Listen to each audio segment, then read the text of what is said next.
मित्रों, साधना समर में हम आज साधना में किस प्रकार से हम प्रवेश करें और उसकी पृष्ठभूमि क्या है, इसके बारे में हम आज परम पूज्य गुरुदेव के द्वारा लिखी गई साधना से सिद्धि नामक जो पुस्तक है उसके बारे में चर्चा करते हैं। साधना क्षेत्र में प्रवेश और उसकी पृष्ठभूमि। आत्मशोधन और आत्मविकास की विसर्जन ग्रहण प्रक्रिया अपनाने के माध्यम में एक महत्वपूर्ण कार्य आया है प्रायश्चित विधान का। पूर्व संचित अथवा कुछ ही समय पूर्व किए गए दुष्कर्मों की कसाई कलमश अंतःकरण पर एक तमसाच्छन्न परत की तरह कुसंस्कार बनकर जम जाते हैं। उनकी प्रतिक्रिया आत्मोत्कर्ष के प्रयत्नों को असफल बनाने में भारी अवरोध बनकर अड़ी रहती है और ऐन कैन प्रकारेण ऐसी परिस्थितियां उत्पन्न करती हैं जिससे दुष्कर्मों का दंड टलने न पाए और प्रगतिशील सौभाग्य का अवसर हस्तगत होने न पाए। मन की उच्चाटन साधना में अरुचि, अस्वस्थता, परिस्थितियों की प्रतिकूलता जैसे कितने ही व्यवधान साधन के दिनों इसलिए आते हैं कि यदि इस मार्ग में सफलता मिलने लगी तो फिर दंड भुगतने का अवसर कैसे मिलेगा। साधन से जो नए सुसंस्कारों की हरियाली उगाई जाती है उन्हें कुसंस्कारों के वन्य पशु झुंड बनाकर आते और देखते देखते चर जाते हैं। सभी जानते हैं मैले कपड़े पर रंग नहीं चढ़ता, पथरीली जमीन में उद्यान नहीं लगता। दुष्कर्मों के घटाटोप विकृत हुई मनोभूमि ऐसी हटीली होती है कि उस साधना के माध्यम से सुसंस्कारों का रंग चढ़ना या उपवन लगाना बन ही नहीं पड़ता, सारे प्रयास निष्फल हो जाते हैं। इस अवरोध को हटाने के लिए अध्यात्म विज्ञानी पहले के किए हुए पापों का प्रायश्चित साधना विधान का अविच्छिन्न अंग मानते हैं। इसे भूमि शोधन कहा जाता है। कायाकल्प चिकित्सा में सर्वप्रथम नाड़ी शोधन कराया जाता है। आत्मिक प्रगति के मार्ग पर चलने वालों को सबसे पहले यही करना होता है। ईश्वरीय दंड या समाज दंड पाने से पूर्व अपने दुष्कृत्यों का स्वयं ही दंड भुगत लेना, अपनी कुसंस्कारी मनोभूमि को अपने ही हाथों खुदाई गुड़ाई करके उर्वर बनाने का कार्य प्रायश्चित कहा जाता है। दूसरों ने समाज को जो क्षति पहुंचाई है उसकी भरपाई करने के लिए सत्प्रतियों का संवर्धन करना, उसके लिए अपने समय साधनों को लगातार खोदी गई खाई को पाड़ देना आवश्यक है। तब तितिक्षा के अमुक उपचार अपनाकर शारीरिक, मानसिक, आर्थिक कठिनाई का स्वेच्छापूर्वक वर्ण करना, यही है प्रायश्चित की प्रक्रिया। इसके लिए मार्गदर्शक के सम्मुख अपने स्मृति पटल पर जितने भी शरीर से या मन से किए गए पाप कर्मों को स्मरण हो उन सभी को विस्तार पूर्वक कहना पड़ता है। इसे निष्कासन तप कहते हैं। दुराव की गांठें खोल देने, संचित विषाक्तता को उगल देने से मन में तुरंत हल्कापन आता है। पहले किए गए दुष्कर्मों पर दुख मनाना, भविष्य में वैसा न करने की प्रतिज्ञा करना, जो किया है उसके लिए तप तितिक्षा के रूप में दंड भुगतना और खोदी गई खाई को पाटने के लिए लोकोपयोगी सत्कर्म करना, इन चार उपचारों से प्रायश्चित की पूर्ण प्रक्रिया संपन्न होती है। ये सब एकांकी स्वयं ही निर्धारण नहीं कर लेना चाहिए, वरन विश्वस्त, अनुभवी, उदार और मनीषी स्तर के किसी विशिष्ट महामानव के मानसोपचारक के तत्वावधान में किया जाना चाहिए। इन प्रसंगों में कई प्रकार के व्रत, उपवास, तीर्थ सेवन, दान पुण्य आदि के कष्ट साध्य कृत्य करने की आवश्यकता पड़ती है। प्रायश्चित से हल्के किए गए मन पर साधना की फसल भली प्रकार उगती और अपने निर्धारित प्रतिफल उत्पन्न करती है। अंतराल के परिमार्जन एवं उन्नयन में जिस पुरुषार्थ की आवश्यकता पड़ती है उसे महाप्रज्ञा की अभ्यर्थना कहा जाता है। इसी का दूसरा नाम गायत्री उपासना है। निखिल ब्रह्मांड में जिस महाप्राण का भंडार भरा पड़ा है उसे अभीष्ट परिणाम में ग्रहण धारण करने की आवश्यकता पड़ती है। ये कार्य अनुभवी तपस्वियों द्वारा निर्धारित गायत्री उपासना की पुण्य प्रक्रिया अपनाने से संभव हो जाता है। इस संदर्भ में जप, ध्यान और प्राणायाम की 3 पद्धतियाँ काम में लानी पड़ती हैं। किसको किस प्रयोजन के लिए इन दिनों में से किसे किस परिणाम में किस क्रम से अपनानी चाहिए, इसका निर्धारण अनुभवी मार्गदर्शक साधक की मन स्थिति का पर्यवेक्षण गंभीरतापूर्वक करने के उपरांत ही निश्चित करते हैं। सबके लिए एक जैसा विधान तो नित्य कर्म के रूप में ही प्रयुक्त होता है। साधना का नित्य कर्म हर दिन आक्रमण करने वाले कुसंस्कारों को, वातावरण के प्रभाव को निरस्त करने के लिए किया जाता है।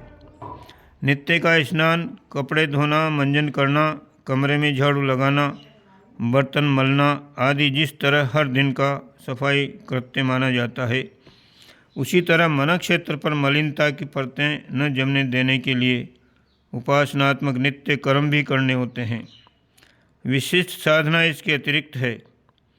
आत्मोन्नति के लिए उसी की अतिरिक्त तैयारी करनी पड़ती है।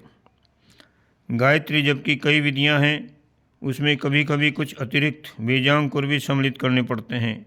ध्यान में नाभि चक्र, हृदय चक्र और आज्ञा चक्र को त्रिविध शक्तियों का उद्गम केंद्र कहा गया है। नाभि चक्र में प्राण की प्रकटता भरी पड़ी है, जिसे कुंडलिनी कहते हैं। हृदय चक्र में परम तत्व के साथ एकात्म करने वाली, जोड़ने वाली सत्ता निवास करती है, जिसे भक्ति एवं तल्लीनता कहते हैं। आज्ञा चक्र के माध्यम से दिव्य ज्ञान की अतीन्द्रिय क्षमताओं की दूरदर्शिता, विवेकशीलता एवं दिव्य दृष्टि की गंगोत्री प्रवाहित होती है। साफ वरदान देने वाले तंतु इसी केंद्र में केंद्रीभूत हैं।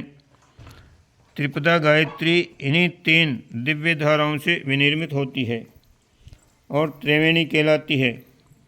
जप के साथ साथ ध्यान करने के अनेकों निर्धारण हैं, जिसमें उपरोक्त 3 चक्रों के उन्नयन को ग्रंथि भेदन कहते हैं। जीव और ब्रह्म के मध्य भेदभाव अलगाव रखने वाले जो 3 अवरोध हैं, उन्हें 3 क्षेत्रों में ध्यान ऊर्जा का प्रयोग अभिचार करके प्रसुप्ति का जागृति में बदला जाता है।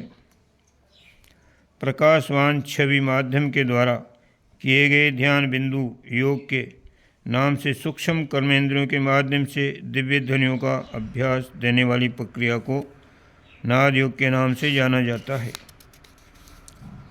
तीसरा है लय योग, जिसमें तादाद में भाव विभोर आनंद मग्न होने की समाधि साधना की जाती है। सहस्त्रार से संबंधित खेचरी मुद्रा का यही स्वरूप है। सांभवी मुद्रा मूलाधार को प्रभावित करती है। हृदय चक्र में ज्योति मुद्रा का, अमृत कलश का ध्यान किया जाता है।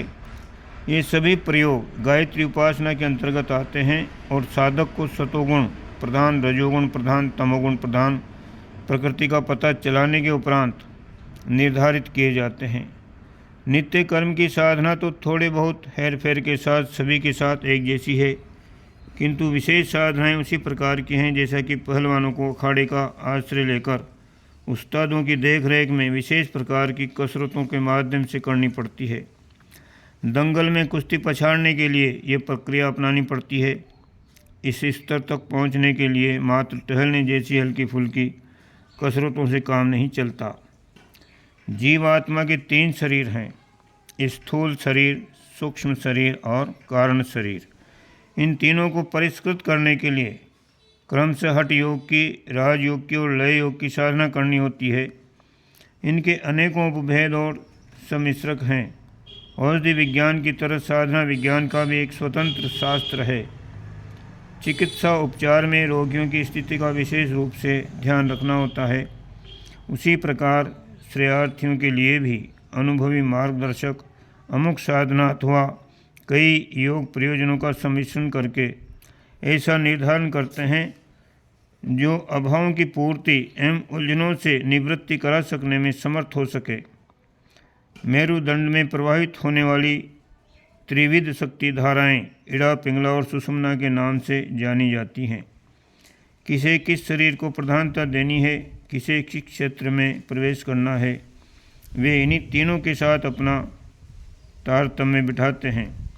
इन्हीं तीनों को 3 लोकों में प्रवेश पाने के 3 राजमार्ग कहते हैं। भूलोक इड़ा से, भूलोक पिंगला से और स्वलोक सुषुम्ना से संबंधित माना गया है। इन तीनों का समान स्वरूप त्रिपदा गायत्री के रूप में बनता है। गायत्री मंत्र प्रधान है उसमें शब्द शक्ति का अवलंबन लेकर 3 शरीरों में सन्निहित 3 शक्ति स्रोतों के साथ संबंध बनाया जाता है। निखिल ब्रह्मांड को 3 लोकों के रूप में विभाजित किया गया है। इनके साथ संबंध जोड़ने के लिए शब्द शक्ति का आश्रय लिया जा सकता है। मंत्र योग समस्त उपचार शब्द शक्ति पर आधारित हैं। विज्ञान के छात्र जानते हैं कि ऊर्जा के अनेक विभाजनों में ताप, ध्वनि और प्रकाश की तरंगों को प्रमुखता दी गई है।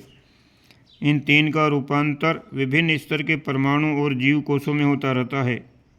पदार्थ जगत में 5 तत्वों का और चेतन जगत में 5 प्राणों का आधिपत्य है। इन दोनों ही क्षेत्रों में गतिविधियाँ जिस ऊर्जा के बलबूते चलती रहती हैं, उनमें से एक अति महत्वपूर्ण है ध्वनि। इसी का अध्यात्म तत्वज्ञानी ओंकार रूप में अधिग्रहण करते हैं। ओंकार में भू भुव स्व 3 व्याहृत और इनमें से प्रत्येक के 3-3 शब्द निकलते हैं।